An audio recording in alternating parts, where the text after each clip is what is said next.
बहुत ही सुंदर लड़की थी। स्वभाव से भी वो बहुत ही ज्यादा मजाकिया किस्म की थी।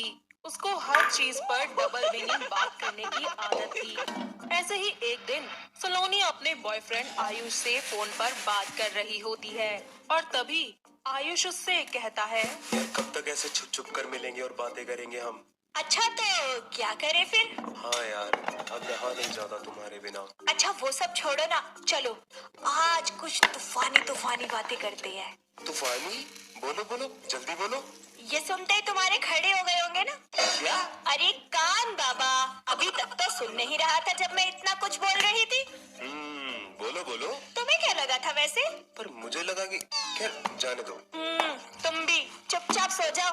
Good night. ऐसे ही समय बीतता जाता है और आयुष सलोनी की डबल मीनिंग वाली बातों से बहुत परेशान हो जाता है। वो हमेशा से उसे समझाता था पर सलोनी के कान पर जूं तक नहीं रेंगती थी और वो अपनी इस आदत पर कायम रहती थी। ऐसे ही एक दिन सलोनी और आयुष दोनों पार्क में मिलते हैं जहां आयुष उससे बोलता है। बेबी, आज कितना अच्छा मौसम है, चलो कहीं अच्छी सी रोमांटिक जगह जाते हैं। आयुष, तुम्हारा गिर गया। कहाँ और क्या गिर गया? अरे देखो ना, वो कब से नीचे गिरा हुआ है। आयुष यहाँ वहाँ देखने लगता है। तभी सलोनी उससे कहती है। तुम्हारा दिमाग बेवकूफ, नीचे गिरा हुआ है। तुम अपनी हरकतों से बाज नहीं आने वाली है ना? अच्छा जी। ऐसे ही कुछ समय बाद सलोनी और आयुष एक दूसरे से शादी कर लेते हैं और आयुष उसे अपने घर ले आता है जहाँ उसकी माँ निम्मो उन दोनों का स्वागत करती है। तभी सलोनी निम्मो से बोलती है। माँ जी, मैं आपके छूना चाहती हूँ। अरे भैया, क्या छूना चाहती है तू बहू? आपके पैर माँ जी, पैर छूना चाहती हूँ आपके। तो छू लेना, मना किसने किया है? सभी अंदर आ जाते हैं और ऐसे ही हंसी खुशी समय बीतता जाता है और एक रात आयुष सलोनी से बोलता है। सलोनी, आई लव यू यार। क्या बात है, आई लव यू से काम नहीं चलेगा। गिफ्ट लाए हो तो बताओ फिर। हाँ ना, ये देखो।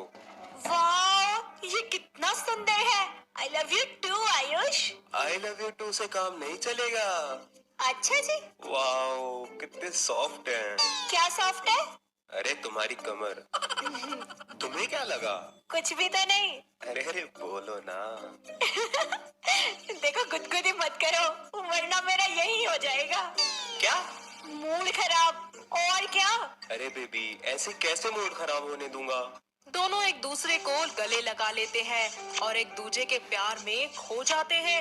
ऐसे ही समय बीतता जाता है और सलोनी पूरे घर की जिम्मेदारियां अच्छे से निभा लेती है। ऐसे ही एक दिन उसकी सास उससे बोलती है। सलोनी बहू, जरा इधर तो आ। हाँ माँ जी, बोलिए। कल मेरी छोटी बहन बिल्लो आ रही है और वो कुछ ही दिनों के लिए यहीं हमारे साथ रहेगी, तो उसकी खातिरदारी में कोई कसर नहीं रहनी चाहिए। हाँ जी माँ जी, वो मैं कह रही थी कि आप कमरे में चलती तो मैं आपके दबा देती जोर से। हाय राम, क्या दबाएगी मेरा तू? अरे पैर माँ जी, पैर दबा देती आपके। अरे निकम्मी, तो पूरा बोला करना। इसी तरह अगले दिन निम्मो की बहन बिल्लो आती है और अपनी बहन निम्मो के गले लग जाती है। थोड़ी देर बाद सलोनी वहाँ चाय नाश्ता लेकर आती है और उन्हें सर्व करती है और वहाँ से निकल जाती है। कुछ ही देर बाद बिल्लो अपनी बहन से कहती है। हाय जीजी, बहू तो तू बहुत सुंदर लाई है। हाँ बहन, यही है सुंदर सी। पूरी जिम्मेदारियों को इसी ने संभाल रखा है, मैं तो बस अब आराम करती हूँ। अरे मेरी बहू तो एक नंबर की निकम्मी, कामचोर, नालायक है। पता नहीं पिछले जन्म में मैंने कौन से पुण्य किए थे जो मेरी इतनी अच्छी बहू आई है। बिल्कुल सर्वगुण संपन्न है मेरी बहू। सही कहा जीजी। बिल्लो को उन दोनों का प्यार देखकर उनसे जलन होने लगती है और वो मन ही मन सोचती है। बड़ी तारीफ कर रही है ना अपनी बहू की। हाँ, देख लेना, एक दिन तेरी ये सारी तारीफ ना नफरत में बदल दूंगी। तुम सास बहू की जोड़ी को अगर मैंने तोड़ ना दिया ना, तो मेरा नाम भी बिल्लो नहीं। अरे जब मैं परेशान रहती हूँ अपनी बहू से, तो तुम्हें भी जीजी कोई हक नहीं है खुश रहने का। फूल डलवा कर ही रहूंगी। ऐसे ही समय बीतता जाता है और बिल्लो दोनों सास बहू में फूट डलवाने की तरकीब सोचने लगती है। और एक दिन निम्मो की तिजोरी से उसके कुछ जेवर चोरी करके सलोनी की अलमारी में रख देती है। ऐसे ही कुछ दिन बाद जब निम्मो अपनी तिजोरी खोलती है तो वो देखती है कि वहाँ उसका एक हार नहीं है और ये बात वो जाकर सभी को बताती है। ऐसे में बिल्लो कहती है, हाय जीजी, मैं तो कहती हूँ सबके कमरे की तलाशी ले लो, तभी सारा दूध का दूध और पानी का पानी हो जाएगा। नहीं, ये सब मेरा परिवार है और मुझे मेरे बच्चों पर पूरा यकीन है और यहाँ तक कि मुझे पता है कि तू भी ऐसी कोई हरकत नहीं कर सकती।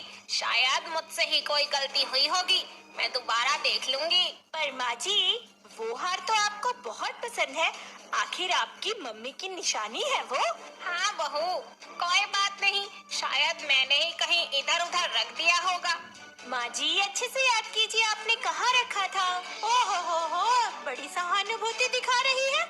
मुझे तो लगता है जीजी हार इसी ने चुराया है। बस कर बिल्लो, तेरी इतनी हिम्मत कैसे हुई मेरी बहू पर इल्जाम लगाने की? मेरी बहू लक्ष्मी का रूप है, समझी? आज तो बोल दिया है और आज के बाद मेरी बहू के बारे में एक शब्द मत बोलना। अरे अच्छे से जानती हूँ मैं जीजी ऐसी लड़कियों को। ये मत भूल, ये कोई अनजान लड़की नहीं है, मेरे घर की बहू है और मेरे बेटे की बीवी, समझी? और मैं ये बिल्कुल भी बर्दाश्त नहीं कर सकती कि कोई मेरी बहू के बारे में कुछ भी बोल जाए। बिल्लो गुस्से में अपने कमरे में चली जाती है और ऐसे ही कुछ समय बीत जाता है। बिल्लो फिर से एक दिन अपने कमरे में बैठकर उन दोनों सास बहू के बीच फूट डलवाने के बारे में सोचने लगती है और खुद से बातें करते हुए बोलती है, इस बेइज्जती का बदला तो मैं लेकर रहूंगी। अब बहू इतनी प्यारी हो गई कि उसके लिए अपनी छोटी बहन को सुना दिया। ना जीजी ना, ये तो मैं कभी नहीं सहूंगी। अब तो मुझे कोई भारी कदम उठाना पड़ेगा। ऐसे ही कुछ दिन बाद आधी रात को जब सभी लोग सो रहे होते हैं तो बिल्लो चुपके से उठकर और निम्मो के कमरे में जाकर उसके सारे जेवर चुरा लेती है और सलोनी के कमरे में रखती है। तभी अचानक सलोनी लाइट ऑन कर देती है और वहाँ निम्मो, सलोनी और आयुष सभी आ जाते हैं। इस सब के बाद निम्मो बिल्लो को एक जोरदार तमाचा लगाती है और गुस्से से उससे कहती है, बिल्लो, तुझे ये सब करने की क्या जरूरत थी? अरे कौन सी कमी रह गई थी मेरे प्यार में? और अगर तुझे ये सब कुछ चाहिए ही था तो मुझे बोल देती। छी, मुझे तो शर्म आती है तुझे अपनी बहन कहते हुए। माफ करना जीजी, मैं अपनी जलन की आग में इतना ज्यादा जल गई थी कि मुझे लगा कि जैसे मैं अपनी बहू से खुश नहीं रहती वैसे किसी को भी खुश रहने का हक नहीं है, इसीलिए मैंने ये सब किया। मुझे माफ कर दीजिए। अच्छा, तो तूने ये सब कुछ इसीलिए किया? तो मैं भी कह देती हूँ कि तू भी अगर ऐसे ही सबको परेशान करेगी ना तो खुद भी कभी खुश नहीं रहेगी। अरे तू दूसरों का भला नहीं कर सकती तो कम से कम उनका बुरा भी तो मत कर। और अगर तू ये बात अच्छे से समझ जाएगी ना तो खुद भी ना तो कभी परेशान रहेगी और ना तुझे कोई दुख होगा। इस तरह बिल्लो को अगले ही दिन अपनी बहन के घर से जाना पड़ता है। इसी तरह कुछ समय बीत जाता है और निम्मो अपने परिवार, अपने बेटे और बहू के साथ हंसी खुशी फिर से रहने लगती है।